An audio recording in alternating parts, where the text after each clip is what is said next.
odogwu nwoke a bụ gene odogwu amamme na ghọta ọ gene de anyị na-ekelekwa onye isi oche kansụl ime obodo Owerri West nke steeti Imo onye isi oche ha their chairman bụ Chief Honorable Victor Nnamdi Osigbe ebube onye bịara bịa Grace adị okesha anyị na-eme ihe ụmụaka anyị na-eme ihe ụmụaka onye isi ndị ọha anyị na-ekele ọha avụ anyị na-ekele unu n'ụdị pụrụ iche ọha Celestine ya gazie nọ ya gaziere gị anyị na-ekele onye PG ụmụ nwaanyị Madam Sọrọ onye Chidimma n'ụzọ pụrụ iche ka anyị na-ekelekwa Kachisin Ekwuwa na-ekelekwa onye isi ndị ntorobịa ya bụ obodo avụ Comrade Stanley Roland ụmụnna kwe Pikin ya gazie anyị na-ekelecha esekere na edima bụ ndị mara mmiri chaa ṅụọ bịa ịmara kene ka eke si wee nye anwụ na ya bụ gịnị ka a na-aka they turned out in mass. Okay, turned out. It was a mammoth crowd to behold. Yeah, it was cumbersome.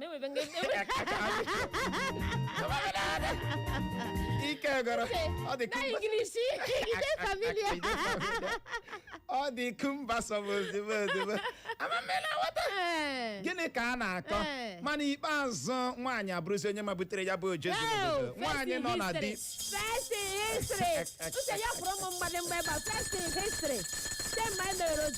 nwaanyị amabute ya nwaanyị gị nwa makwanụ bụ nwaanyị nọ na di congratulation nwaanyị nọ na di dị abụọ ka nwaanyị nọ na di shavụ na 2 o'clock sharp nwa ọsịsọ 2 o'clock sharp amamme na o wee bụrụ ya anyị na-ekele na ụdị pụrụ iche ndị avọ ọ na-agbalịala ndị dị ka ọnụ ya eme na gịnị ya kọla anyị n'ụbọchị nwanne echi na-abịa abịa bụ Wednesday ka ha ga-awecha ebe a maka ịgba ha ajụjụ ọnụ n'ụtụtụ a na-abịa ịbịagbuwe oge ọbụla anyị ga-eleba ya anya bụ isiokwu ya gbadoro ọkpọ n'okwu otu Ohanaeze Ndigbo kwuru na ha ga-akwado Tinubu na ntuliakaelu onyeisiala afọ 2027 na Peter Obi ya ji jidata onwe ya na ya esokwala Tinubu azọ ọkwa onyeisiala n'afọ 2027 na ihe mere ha ji kwuo nke a na ihe mere ha ji chọọ ime nke a bụ iji hụ na ndị Igbo na onye Igbo bụ osote onyeisiala Naịjirịa n'afọ 2031 na-abịa abịa ihe a ka otu Ohanaeze Ndigbo na-akọwara mụ na gị na Peter Obi ya ji eme egene jidata onwe ya na ha dị comfortable with the vice president position n'afọ 2031 na-abịa abịa na ịhụrụ support ha nwa ga-enye ya Tinubu ka ọ chị ha gịnị ọzọ anyị wee na-ajụ gị bụ onye na-ege anyị ntị n'ụtụtụ a o nwere amamihe ịhụtara n'okwu a otu Ohanaeze Ndigbo kwuru ome ọdịna ya ya bụrụ na ị nwere ọsịsa ị ga-agbalị bulie ekwentị gị n'ụtụtụ a zibatara anyị ozi na WhatsApp anyị site n'akara ekwentị abụọ 07074913438 07074913438 nke ọbụla ị ga-eme maka na n'oge na-adịghị anyị ga-akpọbatakwa n'ekwentị ị ga-agbalị mee gịnị gbuo ya nkenke ka ọ dịla anyị la akwụkwọ akụkọ Vanguard gezie ntị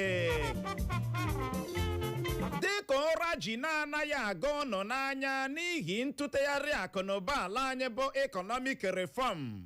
otu ahụ kwa ka ụra ji na-anaghịkwa aga m n'anya n'ihi ya were n'ụba ọnụ mara ka be m dị ka onye isi ala Tinubu gbara ndị Naịjirịa bụ akụkọ mbụ na-ada ewo n'akwụkwọ akụkọ Vanguard na ya bụ otu akwụkwọ akụkọ Vanguard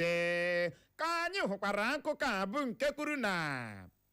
onye isi ala Tinubu ejirila azịza zakọrọ mmeri na ntuliakaelu praịmarị onye isi ala otu pati APC mere dịka o chiri osifọ ọnụ n'ala na ya bụ ntuliakaelu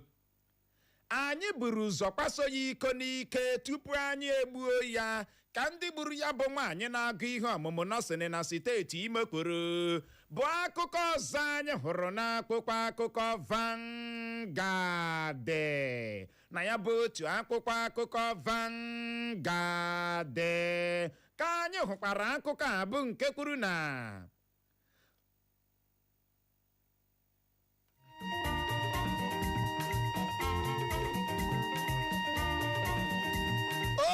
otu n'otu pati ADC ahọpụtala Dumebi Kachukwu dịka onye ga-eji ọkọlọtọ otu pati ha azọkwa onyeisiala Naịjirịa n'afọ 2027 na-abịa abịa bụ akụkọ ọzọ anyị hụrụ n'akwụkwọ akụkọ Vanguard. Na ya bụ otu akwụkwọ akụkọ Vanguard ka anyị hụkwara akụkọ a bụ nke kwuru na otu pati PDP ahọpụtala Honorable Oladipupo Adebutu dịka onye ga-eji ọkọlọtọ otu pati ha azọkwa gọvanọ steeti Ogun n'afọ 2027 na-abịa abịa.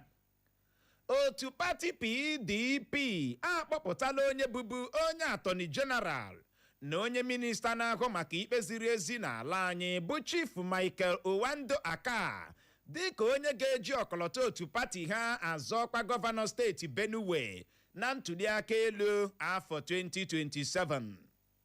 2027. Anyị agaghị ekwe ka ndị opozishọn na ndị na-enweghị ọhụhụ ụzọ dọla obodo anyị abụ Naịjirịa azụ ka onye isi ala Tinubu kwuru bụ akụkọ ọzọ anyị hụrụ n'akwụkwọ akụkọ Vanguard. Na ya bụ otu akwụkwọ akụkọ Vanguard ka anyị hụkwara akụkọ a bụ nke kwuru na Chineke mazuru nke ọma ka Osifo kwuru dịka onye isi ala Tinubu fachara ya mmiri na ntuliakaelu praịmarị onye isi ala otu pati APC mere. Otu egwuregwu bọọlụ Enugu Rangers amabutela iko MPFL ala anyị bụ nke na-eme ya ugboro 9 ha na-amabute ya bụ iko bụ akụkọ ọzọ anyị hụrụ n'akwụkwọ akụkọ Vanguard.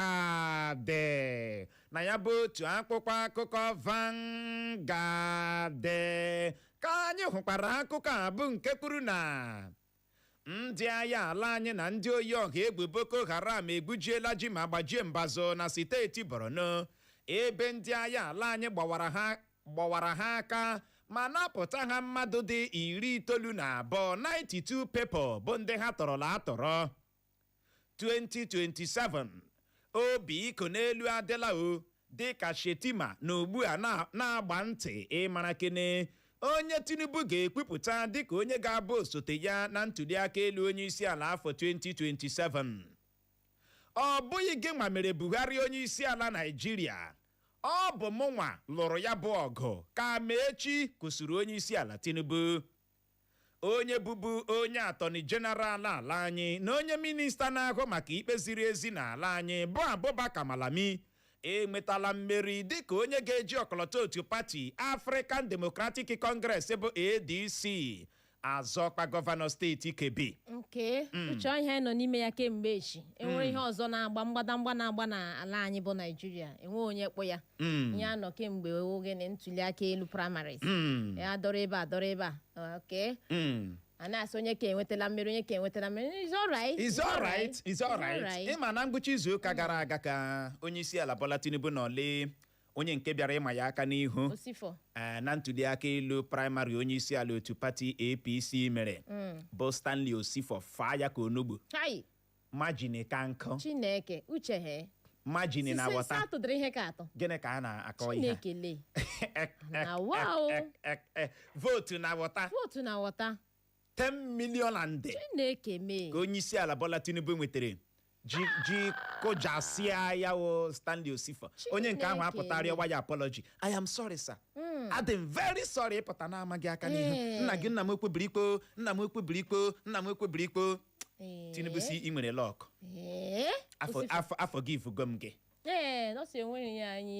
ama mme na aghọta ya na-arịọzi onye isi ala Bola Tinubu na iwe wele ndị onye isi Tinubu si no